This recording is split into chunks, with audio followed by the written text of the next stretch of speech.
All right, today we're pulling back the curtain on something absolutely fascinating, the endocrine system. Think of it as this invisible, super high-speed communication network that's, secretly running your entire body. It's this whole world of chemical messengers that are in charge of, well, everything, from your mood to your metabolism. So let's just dive right in. So here's what we're going to cover. First, we'll talk about what these secret messengers even are. Then we'll get into their rulebook, which is pretty cool. We'll look at how they manage crises like stress and sugar, handle long-term stuff like growth, and then meet the master controllers running the whole show. And finally, we'll see how it all comes together in this amazing inner symphony. Okay, first up, the body's secret messengers. This is all about how your body sends out urgent commands way, way faster than any text message you've ever sent. I mean, think about it for a second. You're about to step out on stage or go into a big meeting, and boom, your body just goes into overdrive. Your heart's pounding, your palms are sweaty, but you didn't consciously tell it to do any of that, right? So who or what is giving the orders? Well, the answer is hormones. These are your body's long-distance couriers. Glands whip up these chemical signals and shoot them straight into your bloodstream. From there, they travel all over the body, kind of like a package looking for the right address. Every target cell has a special receptor, like a perfectly shaped lock that only that specific hormone key can fit into. And once that message is delivered, bam, it triggers a change inside the cell. Now, you might think this all sounds a little chaotic, with messages flying everywhere, but it's not at all.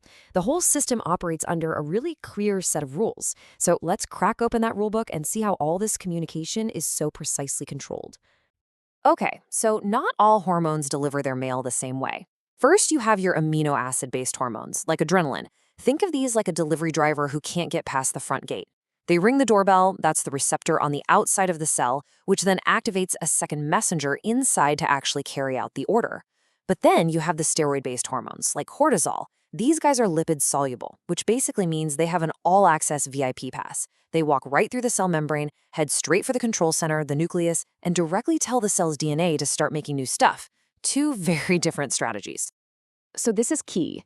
Glands don't just pump out hormones for no reason. They're constantly listening, constantly monitoring your body, and they only act when they get a very specific signal, or what we call a stimulus. And there are basically three main kinds. The first one is called humoral stimuli. This is just a fancy way of saying a gland is responding to changing levels of something in your blood.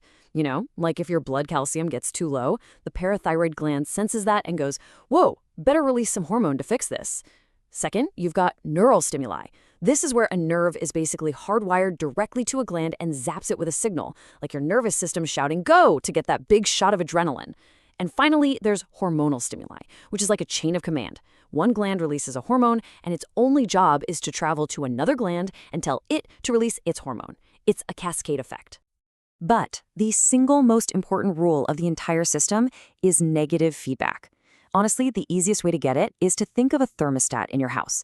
When things get out of whack, say the room gets too cold, the system kicks on. A gland releases a hormone to fix the problem. And once that hormone does its job and balance is restored, the room's back to a comfy temperature, that very correction sends a signal back to the first gland saying, hey, we're good, you can shut off now. This is absolutely critical because it prevents the system from overshooting the mark and keeps everything in that perfect, stable, sweet spot. Okay, so we've got the rules down. Now let's meet some of the key players. We'll start with what I like to call the crisis management team, the glands that are on the front lines managing stress and your blood sugar levels. Your pancreas is a true master of balance. Let's say you just ate a big meal, so your blood sugar is high. The pancreas releases insulin. Insulin is like a key that unlocks your body's cells so they can slurp up all that glucose for energy. And it also tells your liver, hey, store the extra for later. But on the flip side, if you haven't eaten in a while and your blood sugar is getting low, the pancreas sends out glucagon. Glucagon zips over to the liver and says, time to release the reserves. And the liver starts breaking down its stored sugar to get you back to normal. It's a perfect push and pull system. All right, next step, your body's first responder in any crisis, the adrenal gland. When you're under stress, it doesn't matter if it's a physical threat or a looming deadline at work, this gland just springs into action. It has a whole toolkit of powerful chemicals designed specifically to help you handle it. What's so cool about the adrenal gland is that it's actually two glands in one. The inside part, the medulla, gives you that instant adrenaline rush. That's your classic fight or flight response. But the outer layer, the cortex, handles more of the long-term stress by making hormones like cortisol. Cortisol's job is to make sure your brain has a steady fuel supply, so it starts breaking down fats and proteins for energy. It also kind of dials down things that aren't essential for immediate survival, like your immune system, so your body can pour all its resources into dealing with the threat at hand. So let's shift gears from crisis management to long-term planning. This next department is in charge of the big picture stuff for your body, like managing your overall energy budget and making sure you grow properly. At the heart of all this is your thyroid gland. You can think of it as your body's metabolic thermostat. The process is really elegant. Its cells literally pull iodine out of your blood, stick it onto a protein to build the thyroid hormones, T3 and T4, and then they just hang on to them until they get the signal to release. Once they're out in the bloodstream, they travel to pretty much every cell in your body and tell them how fast to burn energy. And of course, you can't talk about long-term projects without talking about growth hormone.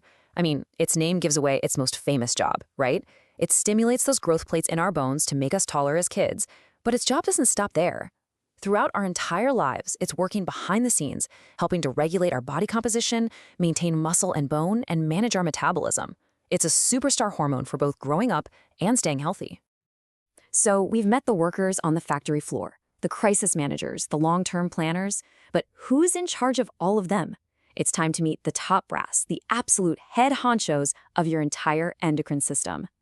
And this lays out the corporate ladder perfectly. At the very, very top, you have the hypothalamus. That's the CEO. It doesn't really bother with the day-to-day stuff. Instead, it gives its orders to its number 2, the general manager, which is the pituitary gland. It does this by sending it very specific go or stop hormones. The pituitary then takes those orders and releases its own hormones to direct the other glands, like the thyroid and the adrenal cortex. It's a beautiful hierarchy. Now, the pituitary itself is split into 2 parts with totally different jobs. The anterior pituitary is like a factory floor. It actually makes and releases a ton of critical hormones, including growth hormone and a bunch of hormones whose job is to stimulate other glands, like TSH for the thyroid. The posterior pituitary, on the other hand, is more like a warehouse. It doesn't actually make anything itself. It just stores and releases a couple of hormones that were made upstairs by the CEO, the hypothalamus. So we've seen the messengers, we've learned the rules, we've walked through the chain of command. Let's zoom all the way out now and just appreciate the absolutely incredible result of all this coordination, your inner symphony. And really, this is the main takeaway. Every single piece we've talked about, all the glands, the hormones, the triggers, and especially those negative feedback loops, they're all playing their part. They're all working together all the time in this constant, silent, beautiful performance to maintain homeostasis. That's that perfect internal balance that allows you to live, to thrive, to just be. This silent symphony directs nearly every single aspect of your life, from one moment to the next. It really is a masterpiece of biological engineering, which leaves us with one last thought. What happens to the entire performance when just one instrument goes out of tune?